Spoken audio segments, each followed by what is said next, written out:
لله رب العالمين، والصلاة والسلام على سيدنا محمد سيد الأولين والآخرين وعلى آله وأصحابه أجمعين. أما بعد، فأعوذ بالله من الشيطان الرجيم. بسم الله الرحمن الرحيم.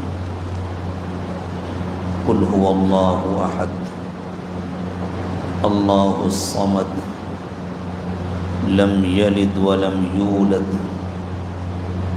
ولم يكن له كفوا أحد. وقال الله عز وجل: ولله الأسماء الحسنى فادعوه بها. سبحان ربك رب العزة عما يصفون وسلام على المرسلين والحمد لله رب العالمين. اللهم صل على سيدنا محمد وعلى آل سيدنا محمد وبارك وسلم. اللهم صل على سيدنا محمد وعلى آل سيدنا محمد وبارك وسلم. اللهم صل على سيدنا محمد وعلى آل سيدنا محمد وبارك وسلم.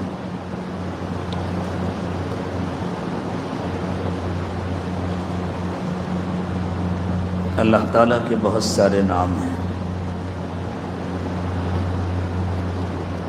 اور اللہ کا ہر نام حقیقت میں اللہ کی کسی صفت کا عنوان ہے۔ اللہ کی صفات بے حساب ہیں، اتنی ہیں کہ ہم گن نہیں سکتے، شمار نہیں کر سکتے۔ قرآن و حدیث میں اللہ تعالیٰ کے جو نام ذکر ہوئے ہیں، علماء نے ان کو جمع کیا ہے، وہ تقریباً 99 100 کے قریب یہ وہ نام ہیں جن کا قرآن پاک میں یا احادیث کریمہ میں تذکرہ آ گیا ہے، لیکن اللہ کے نام کل اتنے ہی نہیں ہیں، اللہ کے نام ان کے علاوہ بھی ہیں۔ ایسے بھی ہیں جن کا علم اللہ نے کسی فرشتے کو دیا، کسی پیغمبر کو دیا، لوح محفوظ میں جن کو لکھا، اور ایسے بھی نام ہیں اللہ کے۔ اللہ کی صفات کے ایسے عنوانات بھی ہیں جن کا علم اللہ نے نہ کسی فرشتے کو دیا، نہ کسی پیغمبر کو دیا، نہ لوح محفوظ میں لکھا، اپنے پاس رکھا۔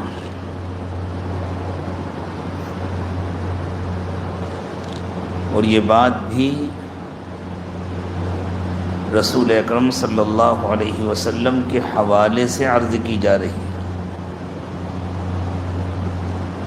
اللہ کے رسول صلی اللہ علیہ وسلم ایک دعا مانگا کرتے تھے، فرماتے تھے: اسألک اللہم بکل اسم ہوا لک سمیت بہ نفسک او انزلتہ فی کتابک او علمتہ احدا من خلقک او استأثرت به فی علم الغیب عندک۔ اے اللہ، آپ کے دربار میں اس درخواست کو پیش کرتے ہوئے میں اپنی سفارش کے لیے آپ کے ان تمام ناموں کا حوالہ دے رہا ہوں، ان تمام ناموں کا صدقہ مانگ رہا ہوں جو آپ نے اپنے لیے منتخب فرمائے ہیں۔ آپ نے وہ نام کسی کتاب میں نازل فرمائے ہوں یا کسی کو سکھائے ہوں، او استأثرت به فی علم الغیب عندک، یا اپنے پاس غیب کے علم میں چھپا کر رکھو۔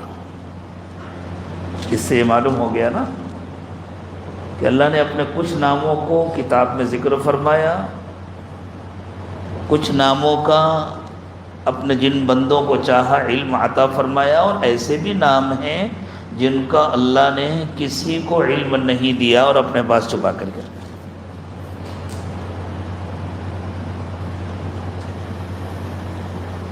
لیکن جب اللہ تعالیٰ نے اپنی ذات کا تعارف کرایا، قرآن پاک کی بہت چھوٹی سی سورت ہے،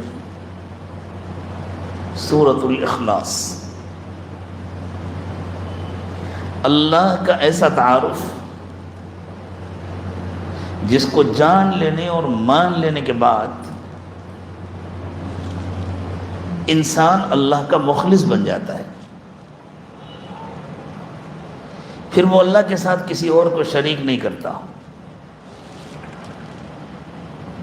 یہ سورت خود قرآن کی بہت مختصر ترین صورتوں میں سے ایک ہے۔ اس میں اللہ تعالیٰ نے جب اپنا تعارف کرایا تو سوچیں ان 99 ناموں میں سے جن کا تذکرہ قرآن پاک اور احادیث کریمہ میں ہے، اللہ نے اپنے جس نام کا انتخاب فرمایا اس تعارف میں، وہ کتنا اہم ہوگا۔ خود وہ 99 نام کتنے اہم ہوں گے جن کا علم اللہ تعالیٰ نے اپنے بندوں کو عطا فرمایا اپنی کتاب کے ذریعے یا اپنے نبی صلی اللہ علیہ وسلم کے ارشادات کے ذریعے، اور پھر ان 99 ناموں میں سے جس نام کا اللہ نے انتخاب فرمایا ہو اپنے خاص تعارف کے لیے، وہ نام کتنا اہم ہوگا۔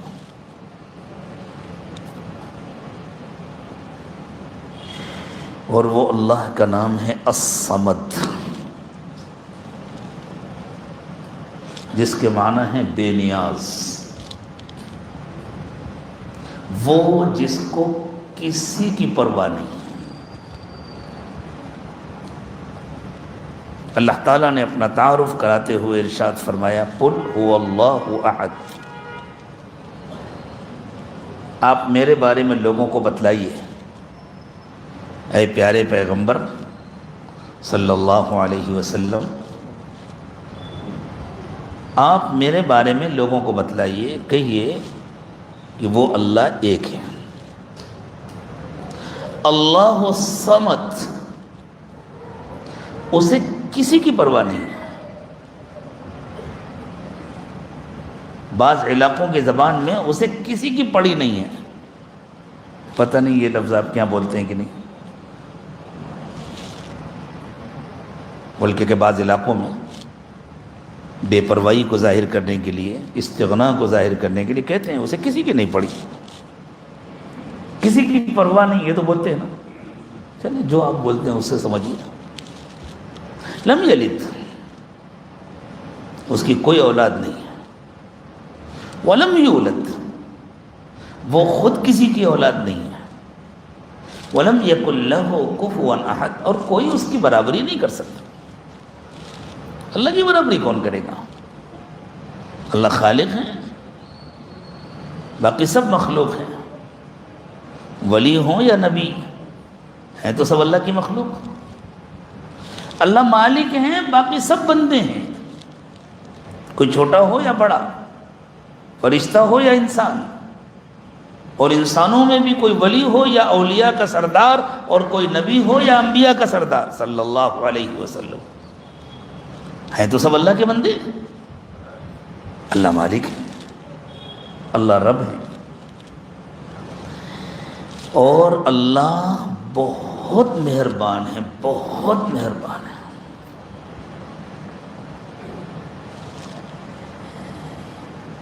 اللہ کی جو مہربانی کی صفت ہے وہ اللہ کی تمام صفات پر غالب ہے۔ خود اللہ تعالیٰ نے فرمایا وَرَحْمَتِي وَسِعَتْ كُلَّ شَيْءٍ، میری رحمت ہر چیز کو چھائی ہوئی ہے، ہر چیز پر غالب ہے۔ ایک جگہ فرمایا کتب علی نفسہ الرحمہ، اللہ نے تو اپنے لیے رحمت اور مہربانی کا فیصلہ کر لیا ہے، ہر حال میں اللہ مہربانی فرمائیں گے۔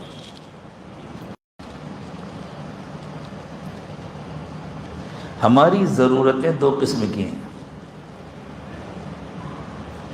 چونکہ ہمارا وجود اس دنیا میں حقیقت میں دو وجودوں کا مجموعہ ہے، دو الگ الگ وجود تھے پہلے۔ ایک ہمارا جسم تھا جو اس شکل میں نہیں تھا، اس کے اجزاء بکھرے ہوئے تھے، جیسے یہ آپ کا کھمبا ہے، اس شکل میں بنے ہوئے تو کچھ مدت گزری، لیکن اس میں جو پتھر لگے ہیں وہ پہلے سے موجود تھے نا، اس میں جو لوہا لگا ہے وہ بھی پہلے سے موجود تھا، اس میں جس سیمنٹ کا استعمال ہوا اس سیمنٹ کے پتھر تو پہاڑوں میں پہلے سے موجود تھے نا۔ ایسا تو نہیں کہ جس دن اس کھمبے کو بنایا گیا اس دن پتھر پیدا ہوا، اس دن لوہا پیدا ہوا، اس دن سیمنٹ پیدا ہوئی، جو پانی اس میں لگا اس دن وہ پانی پیدا ہوا، وہ ساری چیزیں موجود تھی نا۔ اسی طرح جن اجزاء سے ہمارا جسم بنا وہ اجزاء تو پہلے سے موجود تھے۔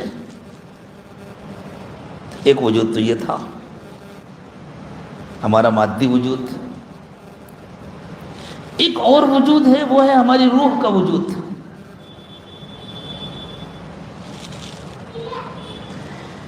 زندگی نام ہے ان دو وجودوں کے یکجا ہو جانے کا،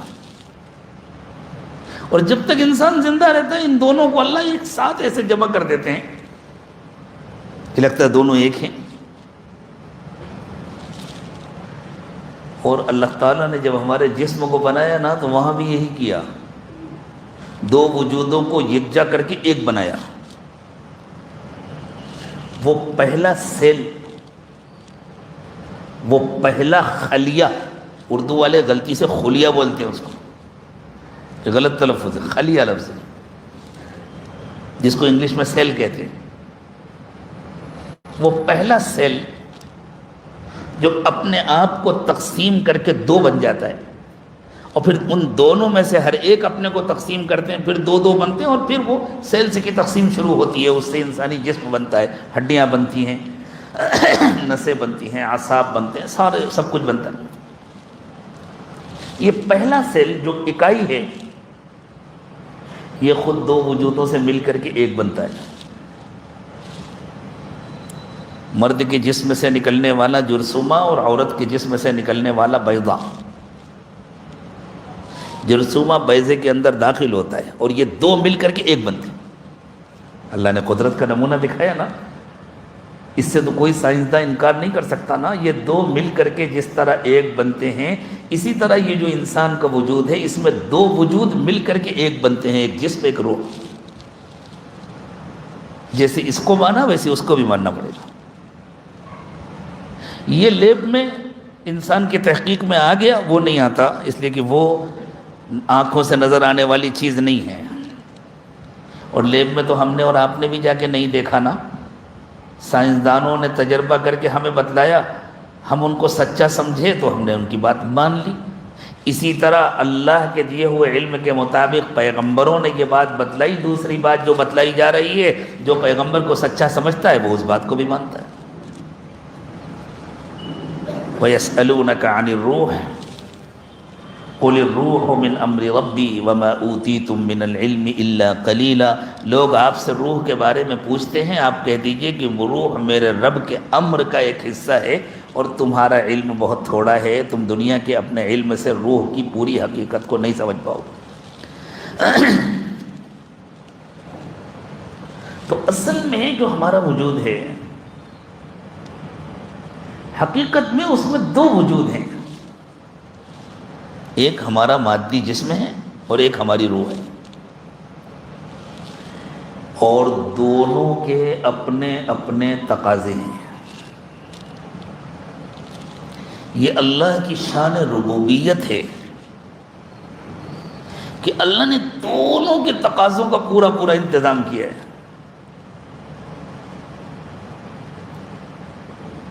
ہمارے جسم کی ضرورت ہے غذا، تو کیسی کیسی غذائیں بنائی ہیں اللہ نے۔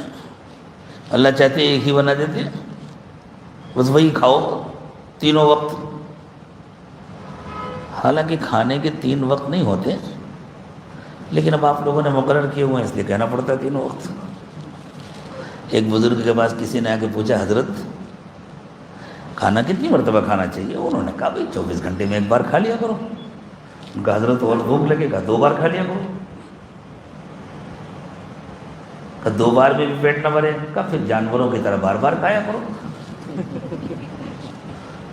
میں آپ کو جانور نہیں کہہ رہا، میں ایک اللہ والے کی بات سنا رہا ہوں صرف۔ تو اگر اللہ تعالیٰ ایک ہی خوراک بنا دیتے بس یہی کھاؤ تو طبیعت اکچا جاتی نا۔ کیسی کیسی غذائیں اللہ نے بنائی ہیں، کیسے غلے، کیسی دالیں، کیسی سبزیاں، کیسے کیسے گوشت الگ الگ قسم کے، چھوٹے کا الگ، بڑے کا الگ، مچھلی کا الگ، پرندوں کا الگ۔ پھر مچھلیاں کتنی قسم کی، اللہ اکبر، لوگوں کی اپنی اپنی پسند ہوتی ہے۔ پھر پرندے کتنے قسم کے، پھر جن جانوروں کا گوشت حاصل کیا جاتا ہے وہ کتنے قسم کے، سبزیاں کیسی قسم کی۔ تو اللہ تعالیٰ نے ہماری جسمانی غذا کا انتظام کیا، یہ ربوبیت کا تقاضا ہے۔ اور پھر اس انتظام میں جو اس قدر تنوع ہے یہ رحمت کا تقاضا ہے۔ اللہ رحیم ہے نا، کتب علی نفسہ الرحمہ، یہ بھی کھاؤ، یہ بھی کھاؤ، یہ بھی کھاؤ۔ اچھی خوشبو انسان کو اچھی لگتی ہے تو کتنی خوشبوئیں بنائیں، یہ بیلا، یہ چمیلی، یہ گلاب، یہ سندل، یہ عود، یہ فلاں اور یہ فلاں۔ اور پھر انسان کو اللہ نے عقل عطا فرمائی، وہ ان سب کو ملا کر کے مجموعہ بناتا ہے، مخلط بناتا ہے۔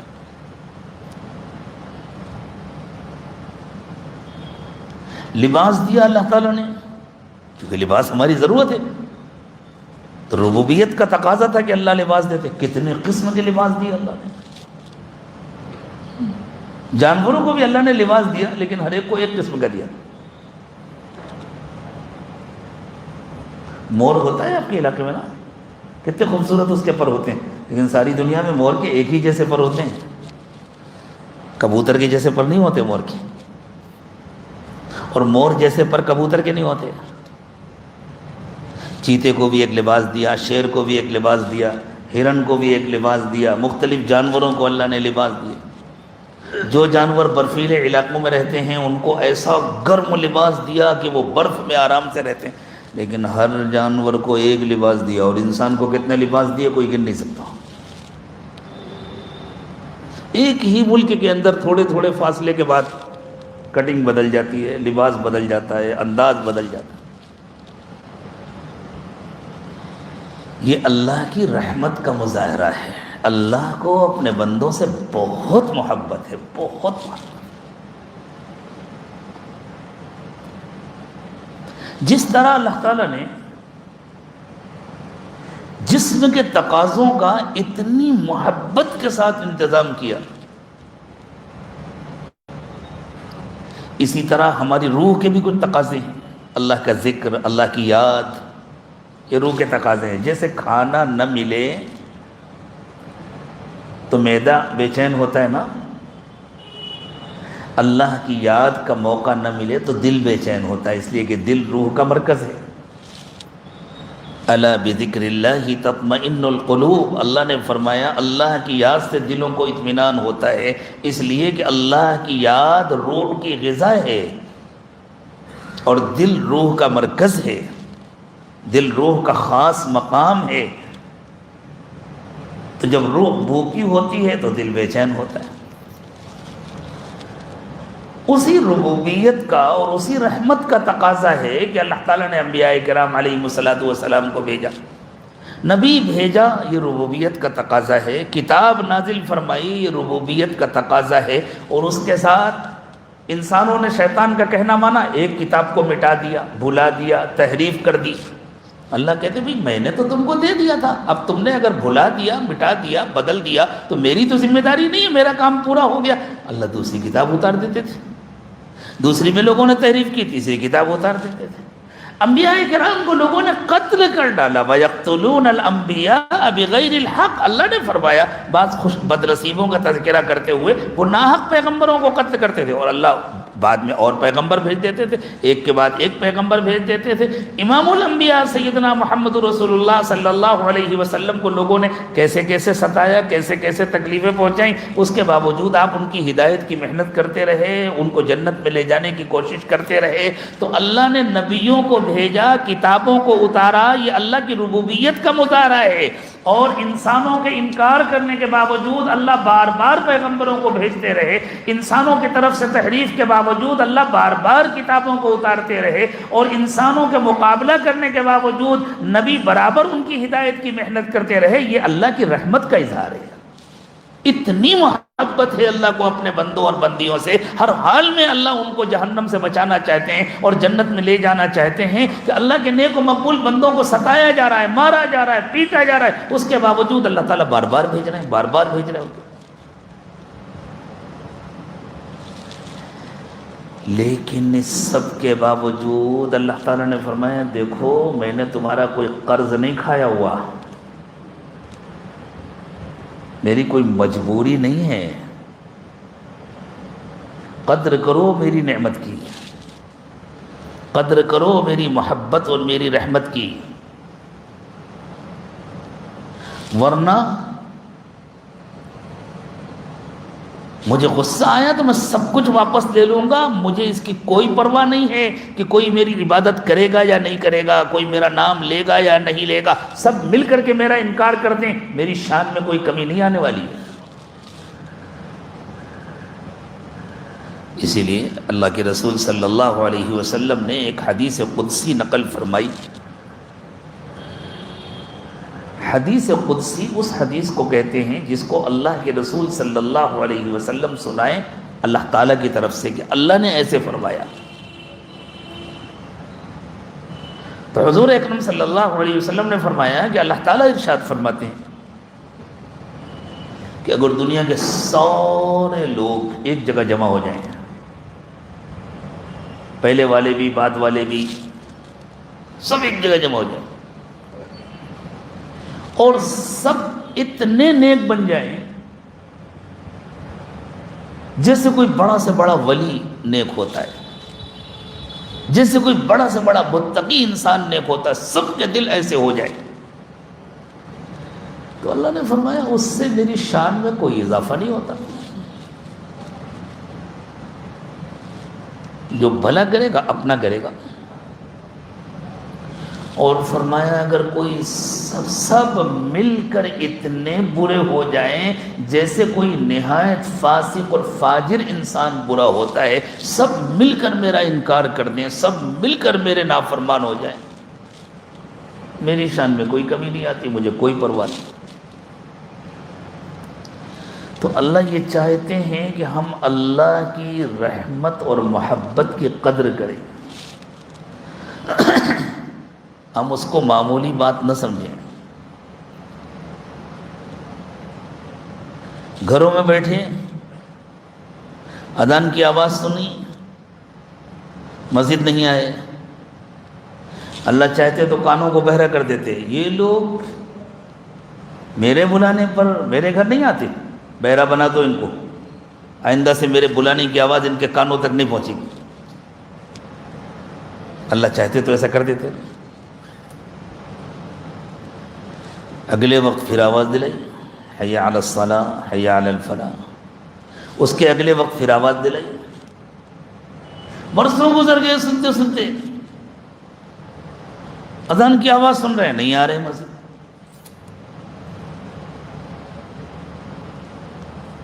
کسی کو یہ دھوکہ نہ ہو ہم تو جاتے نہیں، شاید اللہ کو ہمارے مسجد جانے کی ضرورت ہوگی، اسی لیے بار بار بلاتے ہیں.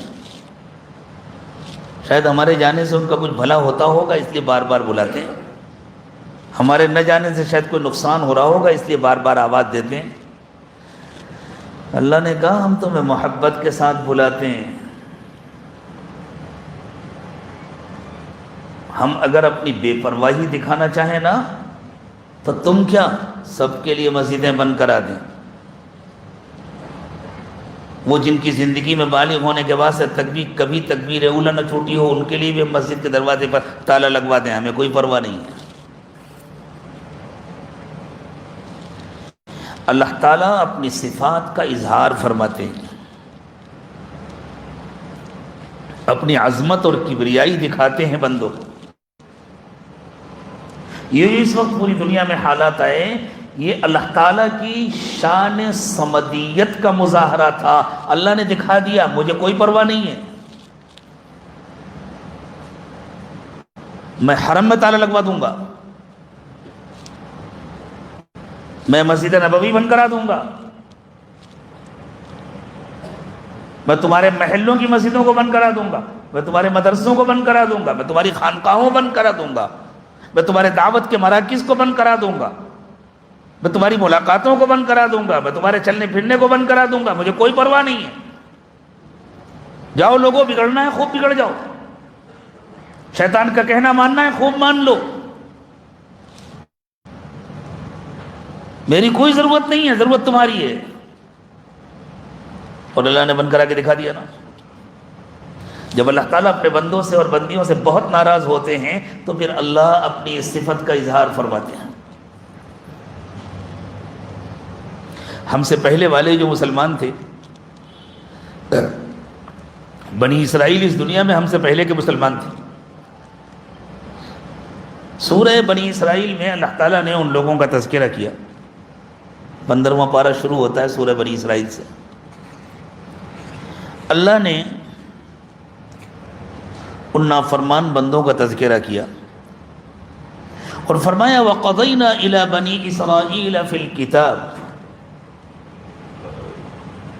ہم نے بنی اسرائیل کو پہلے ہی اپنا فیصلہ سنا دیا تھا، کتاب میں لکھ دیا تھا. اس کتاب میں جو ان کو دی گئی یا اس کتاب میں جو اللہ کے یہاں محفوظ ہے، لوح محفوظ، ہم نے پہلے ہی فیصلہ کر دیا تھا. لَتُفْسِدُنَّ فِي الْأَرْضِ مَرَّتَيْنِ، تم 2 مرتبہ زمین میں بہت فساد برپا کرو گے. کیا کیا تھا بنی اسرائیل نے؟ یہ تھوڑی کہا تھا کہ ہم مسلمان نہیں رہے. وہ تو آج تک دعویٰ کرتے ہیں کہ ہم ہی مسلمان ہیں. یہودی کہتے ہیں ہم ہی اللہ کو ماننے والے، نصارہ کہتے ہیں بس ہم ہی اللہ کو ماننے والے، ہمارے سوا کوئی جنت میں نہیں جائے گا. وَقَالُوا لَن يَدْخُلَ الْجَنَّةَ إِلَّا مَنْ كَانَ هُودًا أَوْ نَصَارًا. قرآن کہتا ہے، وہ کہتے ہیں جنت میں وہی جائے گا جو یہودی ہوگا، یہ یہودیوں کا دعویٰ ہے. نصارہ کہتے ہیں نہیں، جنت میں وہی جائے گا جو نصرانی ہوگا. اللہ کہتے ہیں ہاں تمہاری تمناؤں سے اگر جنت کا گیٹ کھلے بند ہو تو جو چاہنا کر لینا. تِلْكَ أَمَانِيُّهُمْ قُلْ هَاتُوا بُرْهَانَكُمْ إِن كُنتُمْ صَادِقِينَ. یہ ان کی تمنائیں ہیں، سچے ہو تو کوئی دلیل لاؤ.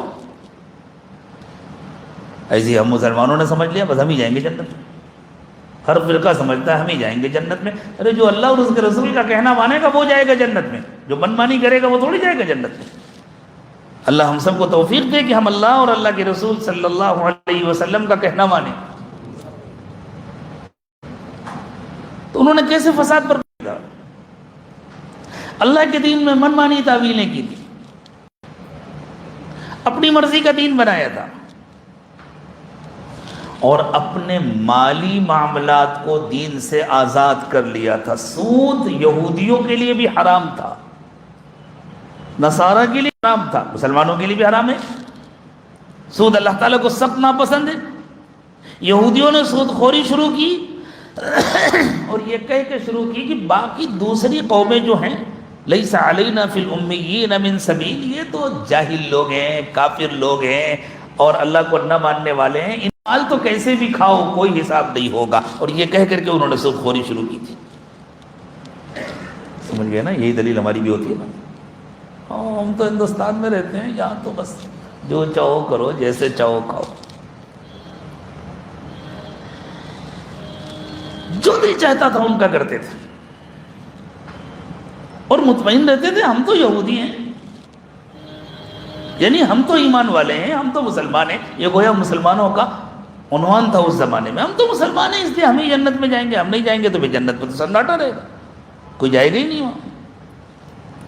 تو اللہ نے فرمایا کہ ہم نے طے کر دیا تھا لَتُفْسِدُنَّ فِي الْأَرْضِ مَرَّتَيْنِ، تم زمین میں 2 مرتبہ بہت فساد برپا کرو گے، وَلَتَعْلُنَّ عُلُوًّا كَبِيرًا، اور 2 مرتبہ تم کو بہت طاقت اور قوت نصیب ہوگی، بہت بلندی نصیب ہوگی. یہ یہودی اپنے زمانے کے مسلمان تھے.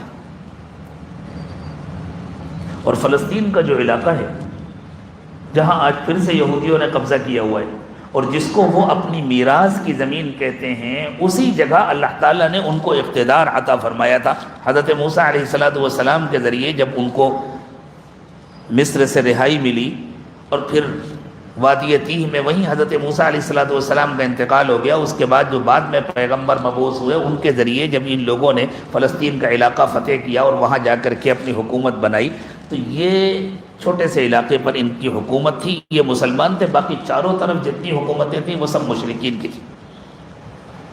ان کا مشرکین سے مقابلہ ہوتا رہتا تھا. ایک مشرک بادشاہ نے ان پر حملہ کیا اور ان کی پوری حکومت تہس نہس کر دی، اور یہ لوگ یہ رونا روتے رہے، یہ مرثیہ پڑھتے رہے، چونکہ ہم مسلمان ہیں، یہ متعصب ہیں، اس لیے تعصب کی وجہ سے انہوں نے ہمارے ساتھ یہ کیا. یہ تو ان کا رونا تھا کہ چونکہ ہم مسلمان ہیں اس لیے انہوں نے تعصب کی وجہ سے ہمارے ساتھ یہ کیا. قرآن سے پوچھیں کہ یہ کیوں ہوا تھا؟ اللہ کہتے ہیں ان مشرکوں کو میں نے بھیجا تھا. اللہ فرما رہے ہیں ان مشرکوں کو میں نے بھیجا تھا، اور یہ کہہ کے بھیجا تھا کوئی بچنے نہ پائے، بہت نالائق ہو گئے ہیں. اور ان نالائقوں کے ہاتھوں بنائی ہوئی میری مسجد بھی مجھے نہیں چاہیے، اسے بھی جا کے گرا دینا.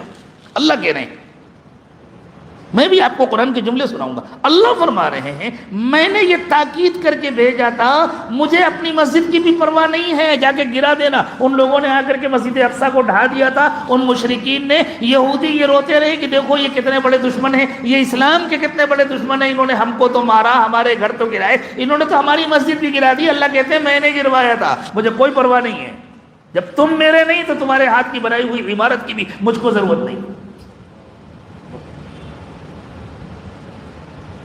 غور فرمائی ان آیات پر. فَإِذَا جَاءَ وَعْدُ أُولَاهُمَا،